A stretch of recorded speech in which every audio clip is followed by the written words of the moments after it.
All right, what's your name, sir? David Randall. Where are we at today? Strokers, world famous entertainment club. What is Strokers? Strokers Adult Entertainment Club. It's a wonderful thing that everybody should participate in. Come see. It's wonderful. So, like dancers, Yeah, stripping? adult entertainment. How'd, Exotic dancing. how'd you get into that business? Got my first job as a bouncer many, many years ago. And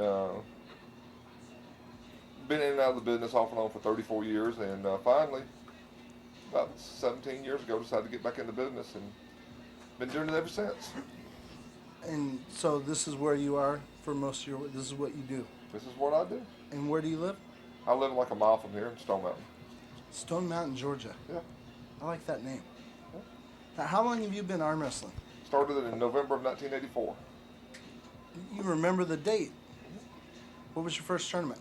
First tournament I ever competed in was Burt Whitfield put on a tournament in Douglasville, Georgia. I met Burt actually at there used to be a sport called monster arm wrestling, where it actually was a table with a set of handlebars on it, kind of a weird deal. And I was working one day, and they said there was a tournament at a local bar, so I went over there. The tournament was already going on. Met Johnny Walker, Burt Whitfield, some other guys from Georgia here, and they set us up. Talked with Burt after the tournament was over, and Burt invited me over to his house to practice and to come to a tournament. So I went to his tournament in Douglasville, November of '84. Won the amateurs division, took third place in the professional division, and was hooked. And so I pulled a lot after that. Did you have any, like, what were your skills? Did you have any technique? I was a natural hook puller, kinda. I mean, but I was pretty quick taking off. I've always had good speed, and but I didn't have a clue what I was doing. The first guy to beat me was a guy from Georgia named Gary Ray, and I never had been beat in my life at that time. And he was a quick top roller, and I had no idea what a top roll was. But 6 weeks later, we pulled another tournament, and I beat him then. It took me 6 weeks to learn how to beat him. So what was your weight class back then? 220 pounds. 220. And so over the years, you've obviously went up to A little bit. the heavyweights. I mean, at the time, I was 28 years old, and I was delivering sheetrock for a living at that time. So we picked up 1 million pounds a week, carrying it in our hands. We didn't have they have these carts now, they roll it on. We used to pick it up and carry it. And, I played semi-pro football and things like that, so it just kept my weight down.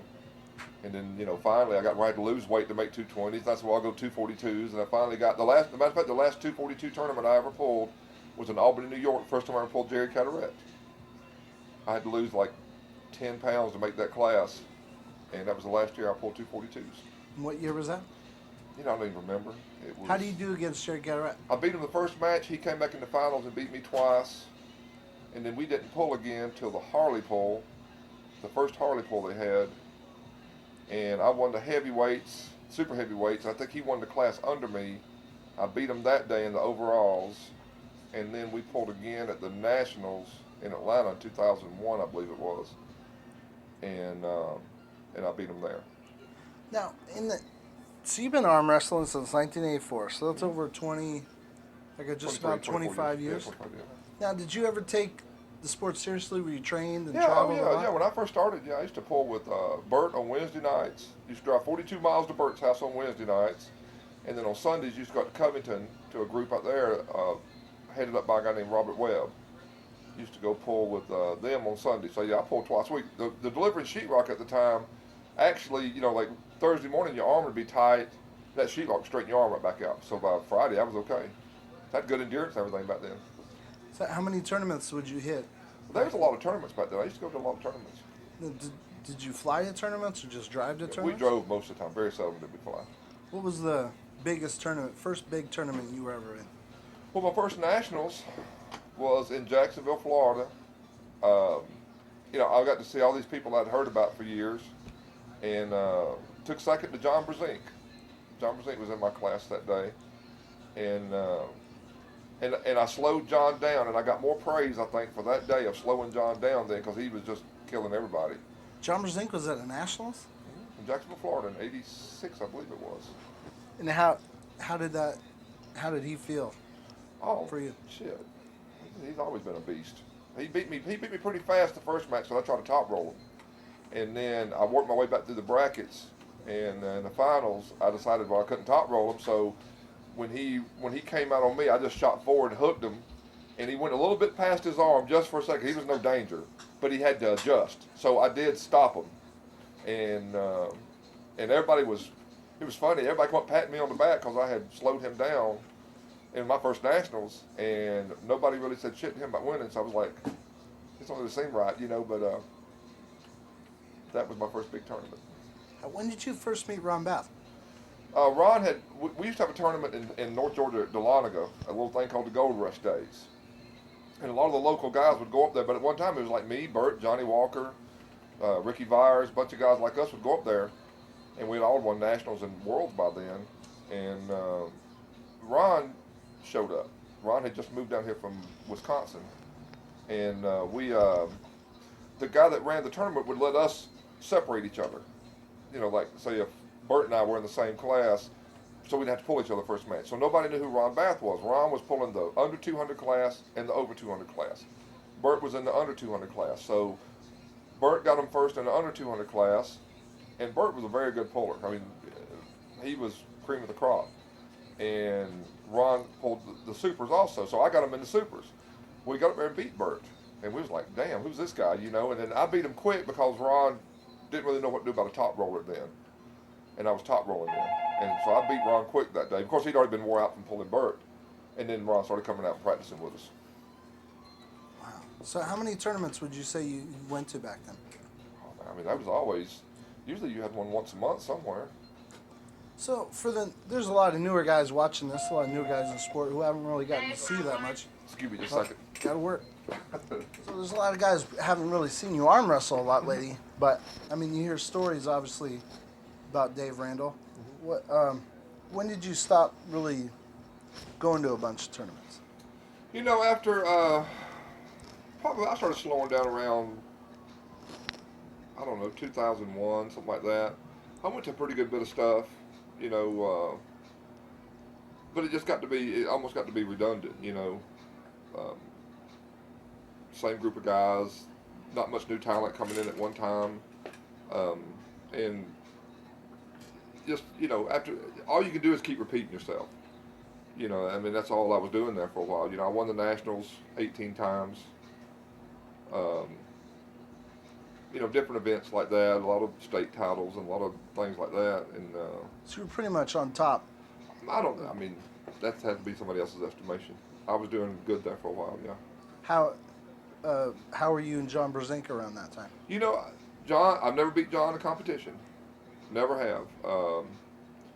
I don't think I pulled him at the very peak of my strength. Ever. I mean, when I really got heavy and was really lifting a lot. But and you know, John healthy, I still think is a top man. If he's 100% healthy, I still think he's going to beat most anybody out there. I know he's went through a period of his wrist being hurt, and he seems to be sporadic with that. You know, when he can be healthy or not. How come no one's ever set up a challenge match with you? I don't know. Would you like to have one? I mean, there's really nobody that I'm scared to pull. I mean, all you can do is lose. What's your most memorable win? Like biggest prize money, biggest tournament? Sometimes it's just the emotion of the win. I don't know. I mean, I've enjoyed a lot of, you know, when I beat Cataract in Atlanta, Jerry was beating a lot of people. I pulled 2 classes that day. I pulled Masters and Open and beat them that day. That was a good win. You know, beating Travis once Travis got on top. You know, things like that always fires you up. You know, every time I beat, you know, whenever I pull Ron, I don't care what that match looks like. It's always, because I know how good a puller Ron is and how strong he is. It's always gratifying to when, you know, if you can beat him. But you know, to pull in, you know, I won the Arnold 4 years in a row. That was neat. So how old are you? 52. 52 years old, and there's a lot of people that still say that you are, even though you aren't out there that much, you are still on the top, one of those top couple in the United States. How are you able to do that even though you're not actively training or competing? You know, I think what hurts you more about the not training and not competing is the endurance part of it. Like doing a best 6 match with Devin, that'd be hard to do, but just because of his athleticism and his endurance, I'm not gonna be able to do that like he does. You know, 1 match, I don't know. When watching Devin pull, I see some things he may or may not be susceptible to, but there's some things that you look on there and see that, you know, he don't really like speed as much as some people do, but he's so controlling. So I don't know if that would work with me or not. He might just kill me. I did pull Devin one time, but it was when he first started and he was a lot smaller. So the last couple of years, you just pulled 1 or 2 tournaments Yeah, pretty much. throughout the year. So are you still paying attention to what's going on in the sport? I mean, I always loved the sport. I like talking to people, and that's the fun part about going to tournaments now is seeing the guys and talking to them and meeting new guys and things like that. But I just don't have the desire to go out there and just really train and what it would take to be on the level where you could go to a tournament that's real deep and not worry about endurance and things like that. Your strength, even at 52, your strength is still an amazing, and not many people can stop you when you get it, you know, into your move. How are you able to do that at 52 years old? Like, I don't know. I mean, you still actively working out? Yeah, I still bench and everything. I still do bench press stuff. That's amazing. Yeah. So- Never thought I'd be a good bencher as tall as I am. I didn't start lifting until I was 40, so. So, I was wondering, should someone be ranked who doesn't really compete, but we know that he's, No, I mean, he's the man? you know, it's neat to be recognized. I don't care what you do. It's neat to be recognized. But I don't expect to be ranked when somebody that's doing the rankings never even seen me compete. You know, looking on that list, till I go somewhere and I beat John in competition, if I ever do, John should always be ranked ahead of me as far as I'm concerned. You know, but like Ron's a lot more active than I am. Have I been beating Ron? Yeah. I mean, my move works good with Ron. But you never take beating Ron for granted because you'll just kill him and kill him and kill him. Then you go to a tournament and he beats you. You've seen the same thing with John through the years. You know, John will just kill him. And all of a sudden he goes to a tournament and beats the hell out of John. So Ron's always a threat. You never walk up to that table and go, well, it's just Ron. You know, so that ranking stuff's got to be for whoever's doing the ranking, I guess. Hell, I don't know. So what does it take to get Dave Randall at one of these big prize money tournaments coming up in the year?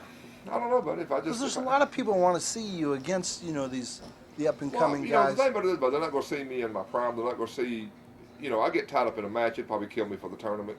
You know, I mean, you can ask Travis the same question. If Travis is in there tight and he gets his arm stretched out one time, you can ask him how much a difference that makes in him, because he does not get that if he practices or however he trains. I know Travis don't spend a lot of time on the table, but when you, like, if you get Travis and he's really tight and you can stretch his arm out one time, he loses a lot of his strength, and he'll tell you that. Same thing would be true for me. If I got tied up in a match, you know, it might kill me. Where you hate getting beat by people that you know you shouldn't be getting beat by, I guess. I don't know, but I don't know. You were going to get involved in the NAL. Weren't you training for that? Well, Travis had called me about doing a contest. It was going to be me, Michael Todd, Devon Lorette, and there's 4 of us. One other. I don't remember who the 4th guy was.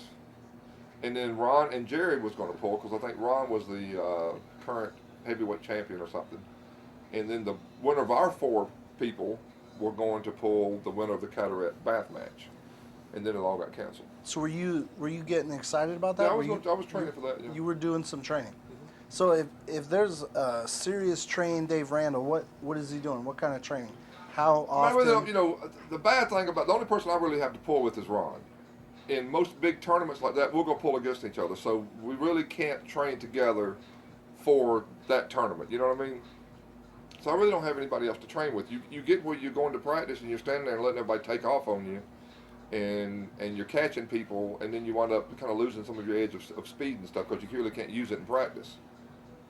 Yeah, because a big guy like you, I mean, it would be hard to find someone to test you in training. I would imagine most guys are smaller than there's ways to slack off a bit. I mean, I'm sure Tim Bresnan runs into that problem. I'm sure, you know, a lot of guys run into that problem. You know, John's always been blessed. He has such a good group of top-notch arm wrestlers around him to train with. But I don't know. I don't know if I'll ever really seriously train again or not. I don't know if I will or not. I don't know what my arm would do if I did. So when you show up at the AAA Nationals and you see that, okay, there was a top-ranked guy there, Tim Bresnan, very impressive arm wrestler. Oh, yeah, good guy. Your confidence level, you hadn't arm wrestled him yet. Did you have a lot of confidence going into the match? How do you I mean, approach I'd it? watched some of Tim's matches on your show, and Tim's impressive. I mean, he's a strong guy and a nice guy. I felt that if I could, I felt if I moved for he did, that I was going to be in good shape. But you don't know till you get up there and try it. And it worked out good for me that day. And does it surprise you that you're able to still compete at that level, or is it like, oh, no Well, big deal? no, not You really. expect that I mean, because you've been so good so long. you always know what to do. You never lose that. It's like hopping on a bicycle after 20 years. You know how to ride the bicycle. You just can't ride as long sometimes.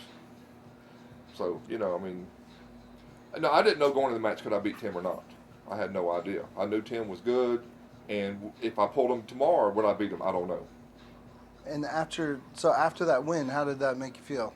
I mean, you always feel good when you win. Like, I mean, that's you feel like, yeah, I still got it. yeah. I mean, I'm I still still, the I still man. did all right. Wow. So, do you have any plans to come out? I mean, AAA Nationals isn't that in your backyard, Columbia? it'd be like 3 hours from here. So, can we expect to see? If I'm there, you'll see me. Depends on what's going on. I mean, a lot of things go on. Like, I've got 3 cars I'm building right now. That's a lot of money tied up.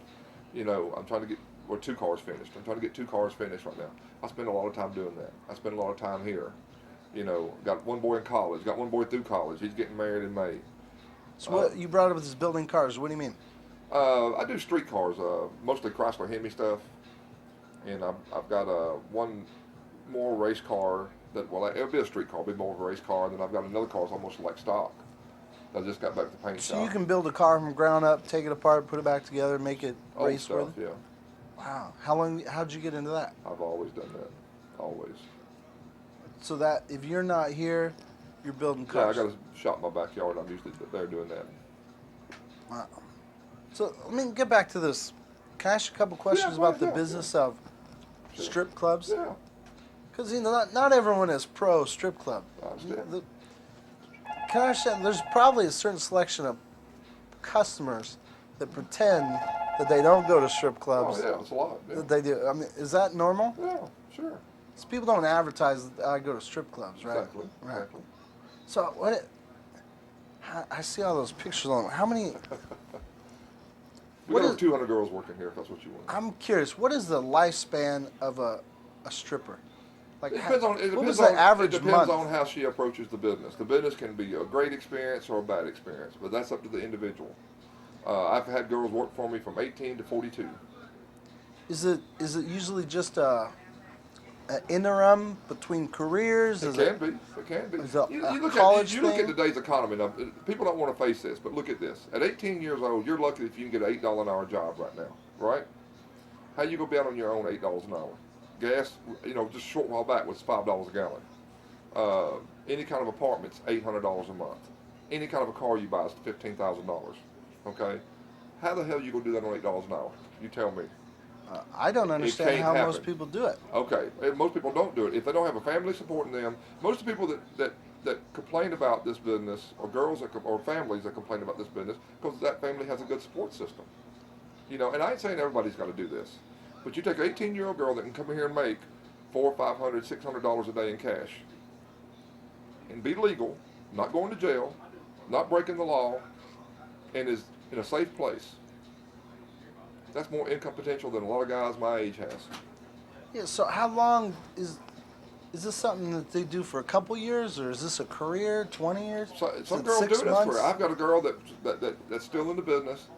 What she has done different than a lot of girls, she's marketed herself. She becomes a status symbol in the business. And what I mean by that is, it's like when you walk into a club, say you walk into a regular club, and you see a guy's got a bottle of house champagne, $35 champagne in his bottle. Then you see a bottle of Cristal sitting on the table. Tastes the same. It's a status symbol, plain and simple. Okay. When a big baller walks in here, if that girl's working, she needs to be at his table because she's status. Not that she's the prettiest girl, not that she's the best dancer, but she's status. And how does a girl get the status? By exposing herself, she's been in a lot of music videos, marketing yourself, having your own website, little things like that. It's very easy business to rise in if a girl does it the right way. And like I've told a million girls, doing this don't make you a bad girl, and not doing it don't make you a good one. Exactly. So, do you actually hire? I hire most of them. You hire most of them. So, what, if I'm a girl, clearly I'm not, but if I am and I'm looking to get this business, I come in, what do I need to I sit here have? and talk with you for a while, see where your head's at, and try to see if it's what you really need to do, that kind of stuff. Is there, what are you looking for? What are the Somebody that requirements? can talk, someone can communicate, because believe it or not, the nudity part is coincidental to the business. It's like meeting someone attractive. That attraction can get them to you, but if they can't talk once they get there, or there's nothing going on, or there's just sometimes that person fine they look good, but it's like you're bored. Okay. So you can meet a very pretty, attractive girl, but Yeah. if she has no personality, doesn't Yeah. talk, you'd be like, Well, I mean, I put her out there and Not give her a really. chance, but the business is self-cleansing. If you can't make money, you'll get out. so the money comes in form of tips, right? So if a girl's not making money, then she's not doing. Generally, should do something different. But I mean, the average girl that works in here can only go out and make $65 a day before taxes. So if you come in and make $100 a day, you're doing better than you can outside. Right. Okay. If you make $120 a day, you've doubled your income. Are you always hiring? Yeah, you're always looking for girls. Always. Always. So how do you know? Like at a restaurant, you need, say, 10 servers if you have X amount of tables, and like, is it the same thing with girls? You only need so many girls. Well, I mean, it's you kind, don't of have it's kind of a 1,000. supply and demand thing. Generally 220 about the number of girls I'm gonna have in here. It may vary a little bit, but not much. And usually that's enough that you wind up on a busy night, like say like last Friday night, had 115 girls working on night shift At one time, at one time. 115 in here at the same time. Now, do you try to like vary it up, all different Yeah. shapes and Yeah. sizes, You got to have all that. to give people? You got to have what people don't realize about the business is you're a young man. You've met a girl sometime in your life that was so pretty or so intelligent that she intimidated you, that you would not talk to her. It happens out here too. So you got to have the girl from bottom level to the top level. You can't have a room full of prima donnas. It won't work. Some guys will never talk to that girl because they're intimidated. That's so. Is it always the girl's job to go to talk to that guy if he doesn't say anything? Well, it's like any job. It's effort. It's like the effort you put into this, traveling all around the country, running around all over town. That's the effort you put into this. It's just like selling a car. If I walk up to you and go, "Do you want to buy this car?" and you go, "Well, I'm shopping right now," and I go, well, "You're broke." Turn around and walk off. You damn sure ain't gonna buy that car, right? So I got to come talk to you and hope I make the sale. Same thing out there.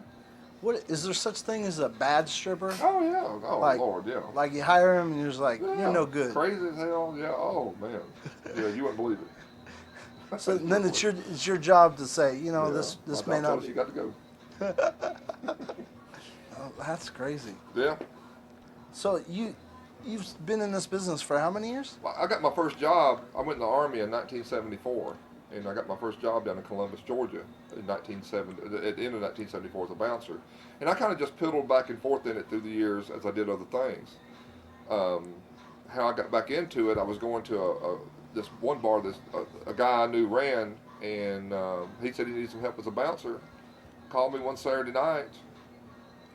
Said, "Can you work for me tonight?" And I said, "Yeah." And I worked there 4 years, and then became a manager of that club, and then came here and been here for 13 years.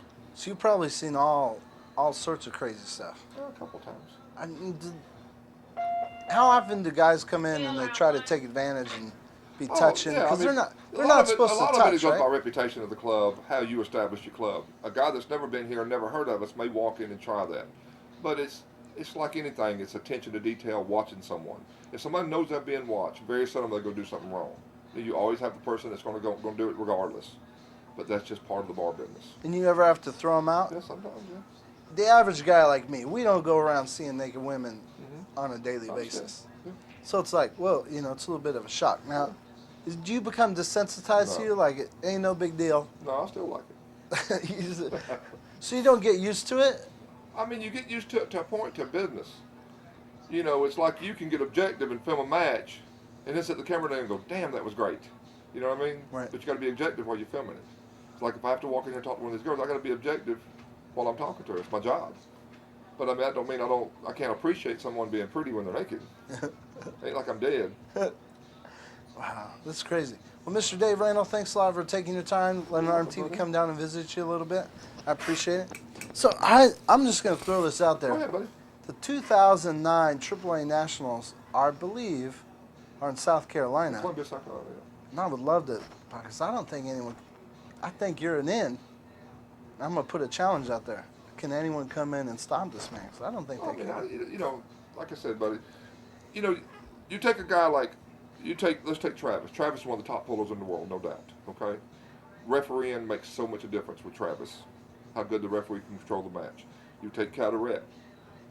Travis is not going to beat Carteret till he changes what he does. Have you watched it? Oh, yeah. You watched that second one? I told him before he pulled him, what was it, 2 years ago? They pulled the $10,000 match.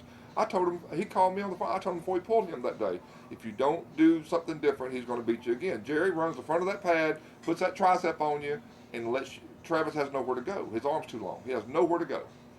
I told him that a long time Now, ago. you're similar styles, Jerry. But I don't let my wrist go back.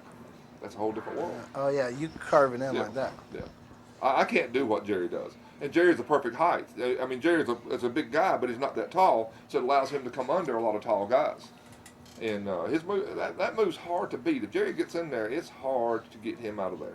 So if there's anybody Dave Randall would want to arm wrestle today, if there was big money on it, who would it be? Who do you want a piece of? Anybody? I don't really have the desire, like, oh, I just got to go beat this guy. I really don't have that. I mean, there's nobody out there. I don't know that it would prove anything if I went and beat somebody right now or didn't beat them. If they beat me, you know, if I went and say me and Travis had a match and Travis beat me, and in my mind, look, I'm 52 years old. You know, and how long am I going to? I told Travis this 6-7 years ago. I will only be able to beat you so long. You're young, you're healthy, you're coming up. Carteret, look how old is Jerry? 30? He's the same age as me, I think, 36. Yeah. Okay. I mean, I'm 16 years and a lot more wear and tear on my arm. You know, how long am I going to be able to beat Jerry? If I could beat Jerry. Devin, you take Devin. He's a damn freak. You know, I mean, how long is... But that's what's impressive about it. Yeah. Is at 52 years old, you're still on this level. I mean, it's amazing to me. I mean, I feel pretty good almost anybody out there one-on-one. But am I going to be able to do it, you know, a series of 6 matches? I don't know. You know, that kind of stuff. I don't know.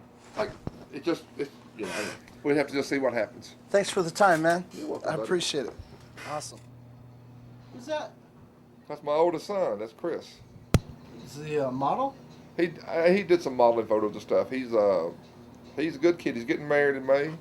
Very proud of him. He's an inch taller than me. Does he arm wrestle? No, never had any interest in it. No. Cool. All right, brother. Take care.